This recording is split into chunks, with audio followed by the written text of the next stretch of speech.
इस मूवी की शुरुआत साल 2063 में चार सैनिक समुद्र के बीच फंसे हुए दिखाए जाते हैं, जो कि एक उन्हीं की जगह में फंसे हुए थे। उस जगह पे फंसे हुए लोग एक रेस्क्यू टीम का इंतजार कर रहे हैं। जैसा कि हम जानते हैं कि पूरी दुनिया में बाढ़ का संकट और समुद्र में बढ़ते स्तर के कारण आधी से ज्यादा दुनिया खत्म हो गई है और बस दो ही आइलैंड बचे हैं और वो भी एक दूसरे के साथ लड़ाई ले रहे हैं। सोल्जर अपना पूरा टाइम दुश्मन या राहत के इंतजार में बिता देते हैं, मगर फिर भी उन्हें कोई रिस्पॉन्स नहीं दिख रहा। रोज एक रेडियो पर मोर्स कोड के थ्रू एक मैसेज भेजा जाता है। जल्दी हमें पता चलता है कि सर्जेंट बहुत सख्त है, मतलब कि जो इनके साथ काम करने वाला बंदा है वो काफी ज्यादा स्ट्रिक्ट है, जो कि बाकी सोल्जर्स उसके अंडर में काम करेंगे और उसके साथ काम करने वाले सोल्जर्स बिल्कुल भी उससे खुश नहीं है। और फिर हम एक तूफान को आता देखते हैं और फिर हम इस मूवी के कैरेक्टर सूली और कैसिडी को देखते हैं, जो जाल में मछली पकड़ने की कोशिश कर रहे हैं। वे मछली को देखकर बहुत खुश होते हैं क्योंकि उनके पास खाने को कुछ भी नहीं है, लेकिन तूफान जल्दी आता है और इससे पहले कि वो मछली को बचा पाते, पानी के साथ मछली भी वापस समुद्र में गिर जाती है। सूली इसे बचाने के लिए वह रुक जाता है, लेकिन कैसिडी सलामत निकल जाती है। मछली दोबारा उस जाल में फंसती है, लेकिन आखिरी टाइम में मछलियां वापस पानी के अंदर चली जाती हैं। एंड फिर यहाँ पे हम अगले दिन को देखते हैं, जहाँ पे इंजीनियर बेंस काफी ज्यादा गुस्सा होता है क्योंकि यहाँ पे उनकी जो मछली थी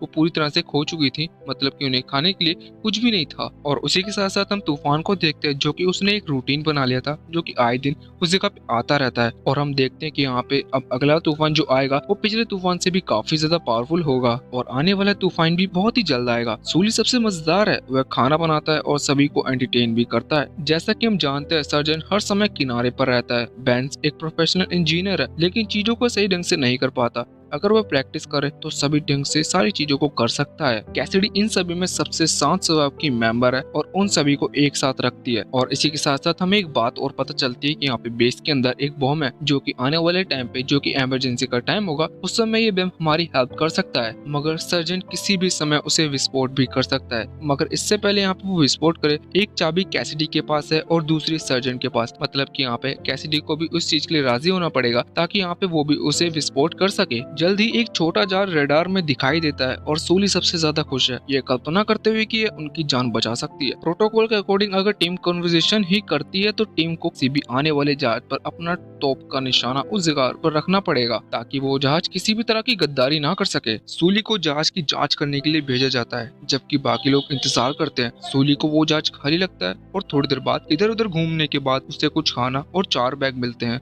जो कि किसी सोल्जर्स के थे। वो सोल्जर्स भी शायद इसी एक्सीडेंट में मारे गए होंगे। अब सूली कुछ चॉकलेट खाने के लिए उस जगह पे बैठता है और उस समय सर्जन ने जहाज की निर्देशित करने के लिए पहले से ही बम स्टार्ट कर दिया है, जिसका कोड मार्था है। सूली ने एंड टाइम पर जवाब दिया और कहा जहाज खाली है और मार्था को बंद कर दिया गया।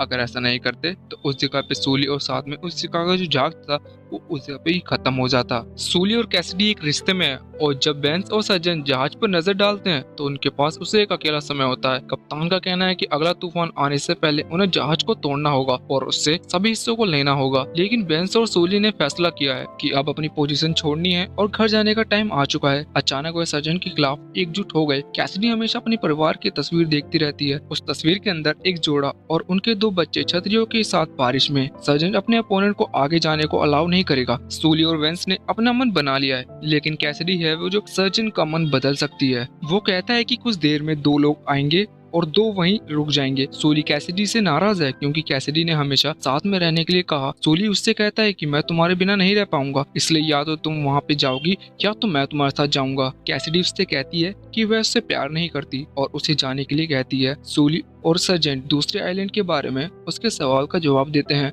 उनका कहना है कि वे अपने लोगों के समान ही हैं, खाना पीना और खाया हुआ बाहर निकालना और उन्हीं की तरह रहना। फर्क सिर्फ इतना है कि दूसरे आइलैंड के लोग उन्हें पाने के लिए बाहर हैं। सूली समझती है कि सर्जेंट एक अच्छा आदमी है, लेकिन वह प्रोटोकॉल के बारे में चिंता करने में बहुत बिजी है। जब चीजें ऊपर की ओर दिखाई रही होती हैं, तो वह तुरंत ही अपने जहाज को मोड़ लेते हैं। अलार्म बज रहा है और एक जहाज बेस की ओर आ रहा है। सर्जेंट ने बैंक्स को उसके ऊपर फायर करने के लिए कहा, लेकिन जैसे ही वह उसे ऐसा करने के लिए बोलता है, सूली और कैसिडी को एहसास हुआ ये उनका पाया हुआ जहाज है जो तैर के कहीं चला गया था। बेंस सर्जन के बारे में कुछ भली बुरी बातें बोल देता है क्योंकि सर्जन काफी लंबे टाइम से बार बार वॉर करने की बोल रहा था और उनके सामने उसके कान पर गोली मार देता है। अब सूली इस सिचुएशन को देखकर काफी ज्यादा पैनिक हो जाता है। जब उसे कुछ भी समझ नहीं आता तो वो कंट्रोल रूम में चला जाता है, क्योंकि उसे अब ऐसा लग रहा था कि अब सब कुछ खत्म होने वाला है, और जहाज को खत्म करने के बजाय तोप से फायर करने लगता है। कान में गोली लगने के बाद बेंस पूरी तरह से आउट ऑफ कंट्रोल हो जाता है, और इससे पहले कि सर्जेंट उसे गोली मारता, कैसिडी ने सर्जेंट के सिर पर वार कर दिया। उन्होंने उसे एक कमरे में बंद कर दिया,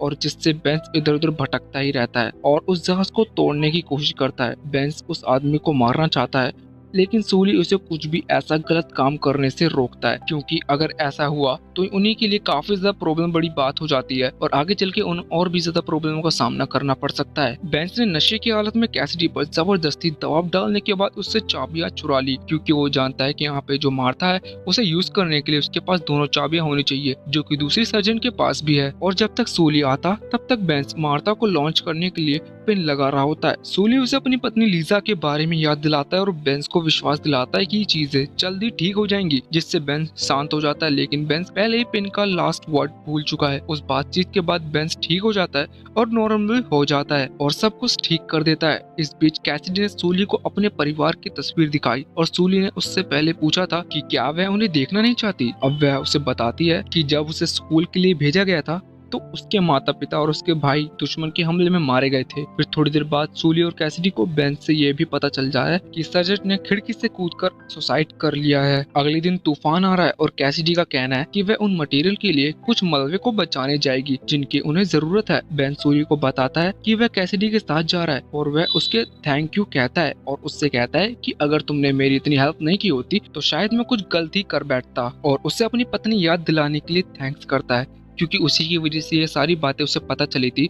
और उसी से अपने नॉर्मल फॉर्म में आ गया था। जो घर छोड़ने के समय प्रेग्नेंट थी, वो ये भी नहीं जानता था कि यह लड़का है कि लड़की, इसलिए वह किसी दिन वापस जाकर उसे और उसके बच्चे को देखने की एक्साइटमेंट में सूली को गले लगा लेता है। जाने से पहले वह सूली से कहता है, जब उन्हें पहली बार एक साथ शराब पी थी तो सूली ने कहा, अगर मार्था दुनिया को नष्ट कर देती है तो कुत्ता, घोड़े और बाकी लोग का क्या होगा, क्योंकि इसमें मार्था वही विस्फोट का नाम है जो कि यहाँ पे वो काफी बड़ा ब्लास्ट कर सकती है। सूली इस चीज पर ज्यादा ध्यान नहीं देता, लेकिन बाद में समझ जाता है। जब कैसिडी और बेंस चले जाते हैं तो सूली मछली लाने के लिए कोशिश करता है, लेकिन थोड़ी देर में उससे मछली के अलावा वहाँ सर्जन की डेड बॉडी भी खींच लेता है और उसके सिर में गोली का घाव भी देखता है। अब यहाँ सूली सोचने लगता है कि कोई ना कोई तो है जो कि हमारी टीम के अंदर गद्दार है। बेंस या तो कैसिडी ही गद्दार है। सूली उनकी डाटाबेस जो कंट्रोल रूम में अभी भी रखी हुई है उनसे जानकारी ढूंढने लगता है। जल्दी उसे एहसास होता है सर्जन जहाज के बारे में सच बता रहा था, और हम प्रेजेंट टाइम के दृश्य को देखते हैं और 3 महीने पहले जो हुआ उससे एक साथ देखते हैं। उस रात एक नकाबपोश व्यक्ति जहाज की ओर गया और सभी सोल्जर्स को मार डाला।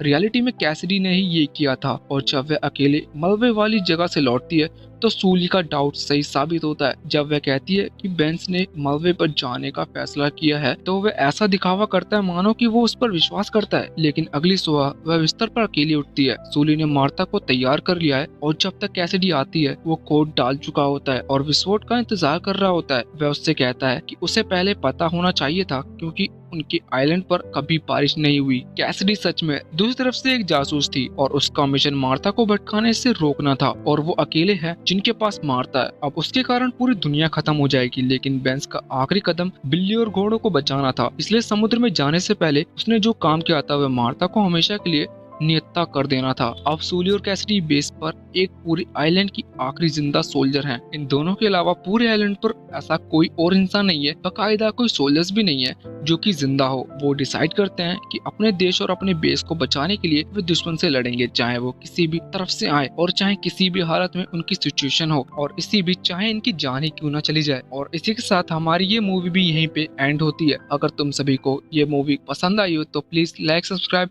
और नोटिफिकेशन को अलाउ जरूर कर देना, क्योंकि इन फ्यूचर आपको इससे भी अच्छी अच्छी मूवी मिलती रहेंगी। तो कमेंट करके जरूर बताना कि मूवी कैसी थी। मिलते हैं फिर नेक्स्ट मूवी में।